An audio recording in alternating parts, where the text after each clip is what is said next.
There's a specific moment when most people realize they're not managing money well. It's not when they check their bank account.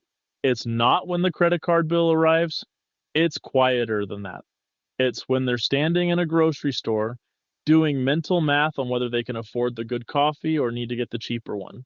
And they realize this calculation happens multiple times a day, every day, indefinitely. That moment is the difference between people who stay broke and people who don't. Not income, not luck. The moment they decide the calculation matters. Let's talk about the 10 things people who never go broke do differently. Not because they earn more, because they think differently about every dollar that moves through their life. First one sounds obvious until you actually try it. Every dollar gets a job before the month starts. Most people budget backwards. They earn money, spend it, and whatever's left over is savings. Except there's never anything left over because spending expands to fill available money.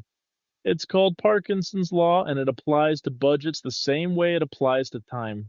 People who don't go broke do it forwards. Paycheck arrives. Savings comes out first, 10 or 15 or 20%, whatever the number is.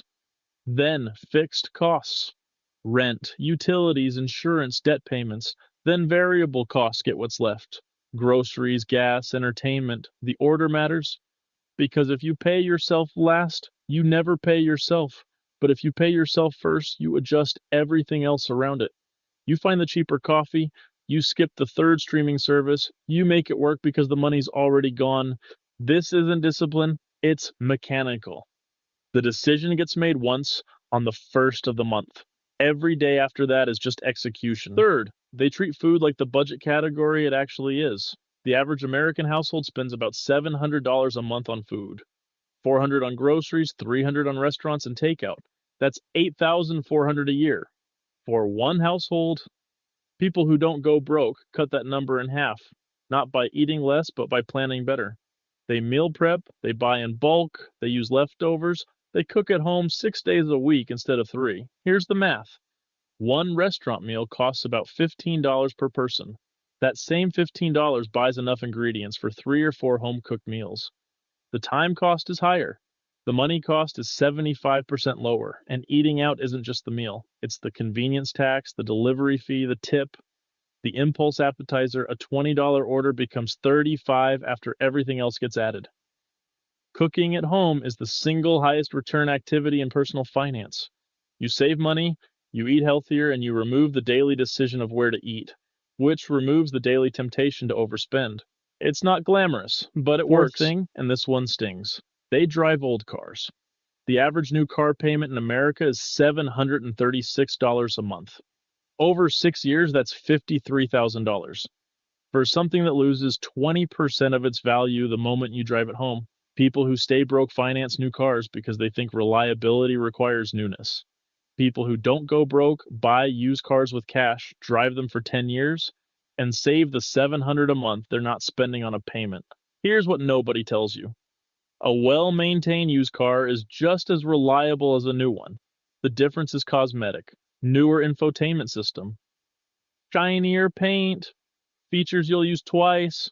But mechanically, a 5-year-old Toyota with 60,000 miles will run another 100,000 with basic maintenance. The car payment is the single largest discretionary expense most people have. And it's discretionary. You can choose to not have one. You can buy a $10,000 car in cash and eliminate a $700 monthly obligation permanently. That's $8,400 a year. $42,000 over 5 years. Enough to fully fund an emergency fund, pay off credit card debt, or start investing. But people finance cars anyway because everyone else does, because the salesman makes it sound reasonable, because the monthly payment feels manageable even when the total cost is insane. People who don't go broke see the total cost, and they walk away. Fifth, they cancel subscriptions ruthlessly. The average American has about 12 subscriptions, streaming services, apps, memberships, software. Each one is $10 or $15 or $20 a month. Individually, they're negligible. Collectively, they're $200 a month, $2,400 a year. People who don't go broke audit their subscriptions every 3 months. If they haven't used it, it's gone. No guilt. No, maybe I'll use it later. Just gone. Here's the trick subscriptions use. They bill monthly so the cost feels small. $10 doesn't hurt, but $10 times 12 months times 5 subscriptions is $600 a year for things you barely use. And most people don't even know what they're subscribed to. The charges are automatic. They blend into the credit card statement. They become invisible, make them visible, list every subscription, add them up. Sixth thing, they use cash for variable expenses. Credit cards are spending accelerators. Psychologically, swiping a card doesn't feel like spending money. It feels like passing a test. Approved. Transaction complete. The pain of payment is delayed until the bill arrives. Cash is different. Handing over physical money creates immediate loss aversion. You feel it leave your hand. You see your wallet get thinner. The psychological friction is higher, which means you spend less. People who don't go broke withdraw cash at the start of the week for variable expenses, groceries, gas, entertainment.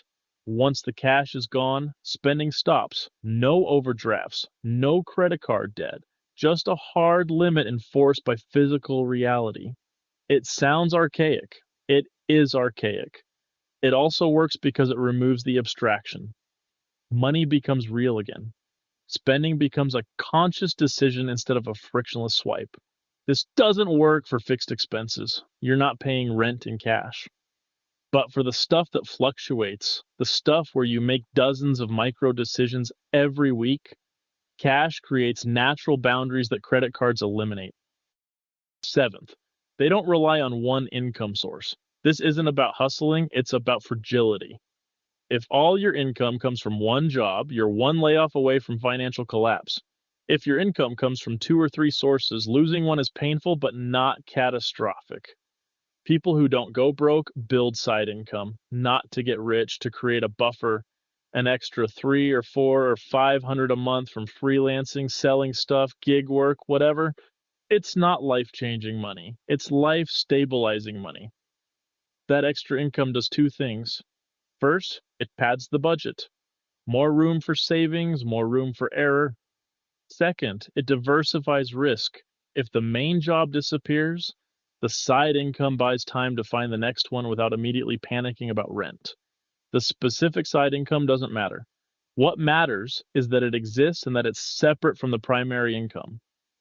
2 streams are exponentially more stable than one, and once you have it, you don't spend it. It goes straight to savings or debt payoff. It's not lifestyle money, it's security money. 8th thing, and this might be the most important, they live below their housing means. Housing is the biggest expense most people have, and the rule everyone follows is that you can afford 30% of your gross income on housing. That rule is a trap. People who don't go broke aim for 20 or 25%. They rent the smaller place, they live farther from the city center, they get a roommate, they make the housing decision based on math, not on what they can technically afford. Here's why it matters. If you make $60,000 a year, 30% is $1,800 a month, 20% is $1,200. That's a $600 monthly difference, $7,200 a year. That's a fully funded emergency fund in 1 year just from housing optimization. But people maximize housing because they think they deserve it. They worked hard. They want the nice place. They want the location. They want the space. And they're not wrong to want those things. But wanting them and affording them are different. Living below your housing means feels like a sacrifice. And it is, but it's a sacrifice that creates financial breathing room everywhere else. You can save more, invest more, stress less, build wealth faster. The people who stay broke live in places they can barely afford and wonder why they're always tight on money. The people who don't go broke live in places they can easily afford and have margin in their budget for everything else. 9th, they don't pay interest on anything except a mortgage. Interest is the cost of borrowing money. And for most purchases, it's a cost that shouldn't exist. You should never pay interest on a car, a couch, a TV, a vacation, clothes, electronics, nothing. If you can't buy it in cash, you can't afford it. That's the rule. And people who don't go broke follow it religiously. Credit card interest averages 22%. Car loan interest averages 7%. Personal loan interest averages 12%. Those percentages don't sound dramatic until you calculate the actual cost. 10th and final, they review their finances annually. Once a year, they sit down and look at everything. what they earned, what they spent, where the money went, what worked, what didn't.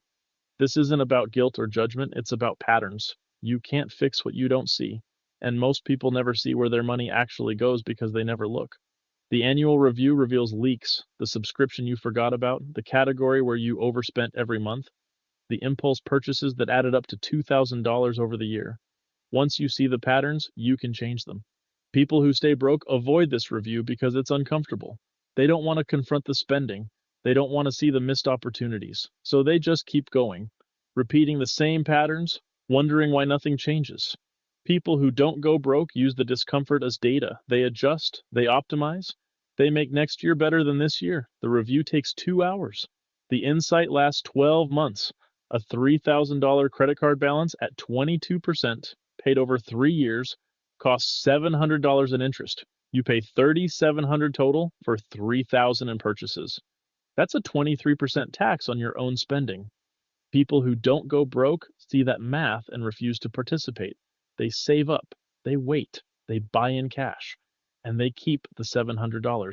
The only exception is a mortgage because houses cost more than most people will ever save in cash, and mortgage interest is tax deductible. Everything else gets paid in full. So here's the list. Pay yourself first. Wait before you buy. Cook at home. Drive old cars. Cancel subscriptions. Use cash. Build side income. Minimize housing costs. Avoid interest. Review annually. None of these are secrets. They're not complicated.